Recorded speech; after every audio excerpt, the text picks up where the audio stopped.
안녕하세요 여러분, 이번 시간은 베가스 프로에서 여러 장면을 왔다 갔다 해볼게요. 먼저 본격적인 강의에 앞서 화면에 미디어 9개를 배치해야 합니다. 저는 원활한 강의를 진행해야 해서 영상 대신 이미지 파일로 대신할게요. 여러분이 하실 때는 이미지를 영상으로 대체만 하시면 됩니다. 컨트롤 시프트 Q를 눌러서 비어있는 비디오 트랙을 9개 만들어주세요.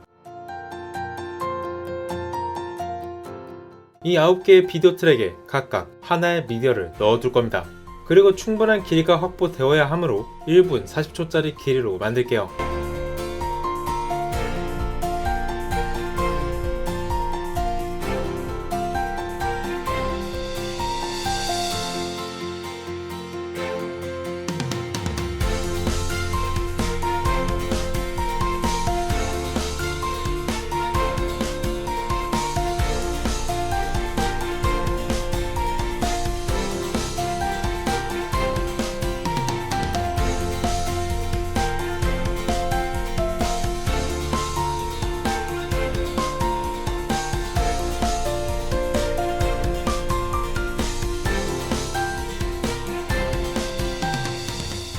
여기까지의 모든 작업을 마치셨다면 컨트롤 시프트 Q를 눌러서 비디오 트랙을 하나 추가해줍니다.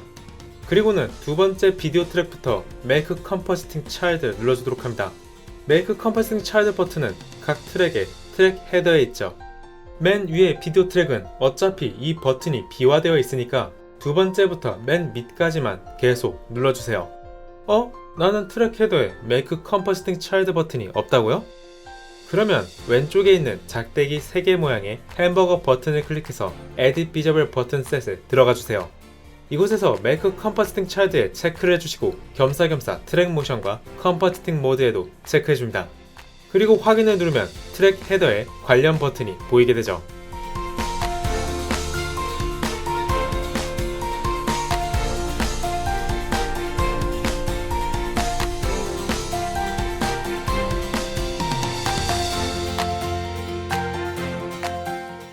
다시 돌아와서 한 개 빼고 모두 Make Compositing Child를 누르셨다면 이와 같은 모양이 될 겁니다. 1번 비디오 트랙 안에 2에서 9번 비디오 트랙이 들어가 있는 모양인데요.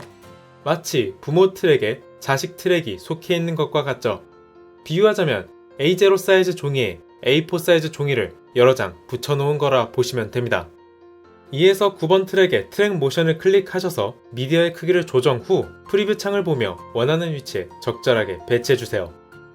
이때 먼저 타임라인의 재생 커서는 컨트롤 Alt를 누르고 시작 지점으로 옮겨줘야 합니다.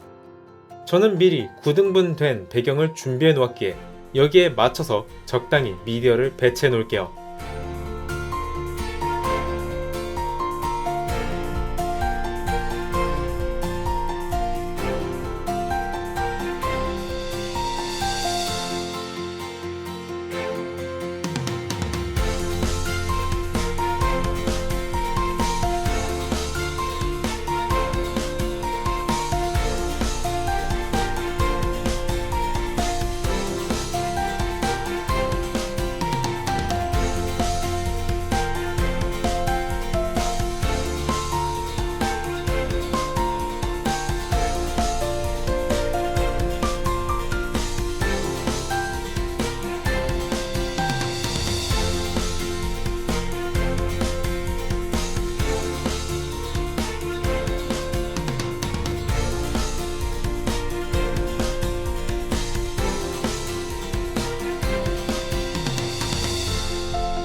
여기까지 마쳤다면 트랙 모션 창을 닫아주시고 맨 위에 패런트 트랙에 트랙 헤더에 있는 패런트 모션을 클릭하여 패런트 트랙 모션 창을 열어줍니다. 그리고는 워크스페이스에서 마우스 커서를 굴려서 작업 공간을 확장해줍니다. 자, 워크스페이스를 자세히 보면 점이 여러 개 찍혀있죠. 여기가 카메라라고 보시면 돼요. 그리고 여러분이 카메라 앞에서 움직일 이 셀렉션 박스가 A4 용지를 잔뜩 붙여놓은 A0 종이입니다. 저는 시작부터 맨 왼쪽 위에 미디어가 나타나게 할 겁니다. 그러니 셀렉션 박스를 적당히 확대하고 위치를 조정해서 프리뷰 창에 첫 번째 미디어가 나오게 할게요. 이 상태로 5초간 노출되게끔 할 테니 커서 포지션 값에 5초를 더하고 크리에이트 키프레임을 누릅니다. 그리고 바로 두 번째 이미지로 순식간에 이동하게끔 할 거예요. 따라서 커서 포지션 값에 1프레임을 더해줍니다. 만약 다른 이미지로 가는 과정을 천천히 보여주고 싶으신 분이 계신다면 더 많은 값을 더해주시면 돼요. 1프레임을 더했다면 두 번째 이미지로 셀렉션 박스를 옮겨주시면 됩니다.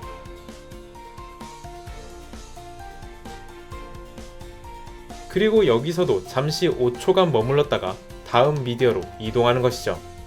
이걸 모든 미디어에서 반복하고 마지막에는 전체 미디어를 보도록 할게요.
자, 다 끝났으면 마지막까지도 5초 뒤에 크리에이트 키프레임을 눌러서 키프레임을 생성해줍니다.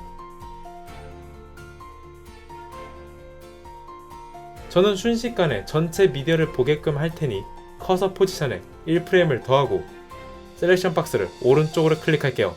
그리고는 리스토어 박스를 눌러서 원상 복구를 시켜줍니다. 여기까지 끝낸 뒤 패런트 트랙 모션 창을 닫고 재생을 시켜보면 여러 미디어를 돌아다니는 모습이 완성되죠. 이 기법은 3D 소스 알파 모드를 사용하고 있을 때도 활용할 수 있으니 원하시는 분들은 응용해 보시기 바랍니다. 이번 강의는 여기까지입니다. 시청과 구독, 좋아요 감사드립니다. 지금까지 큐브팀이었습니다.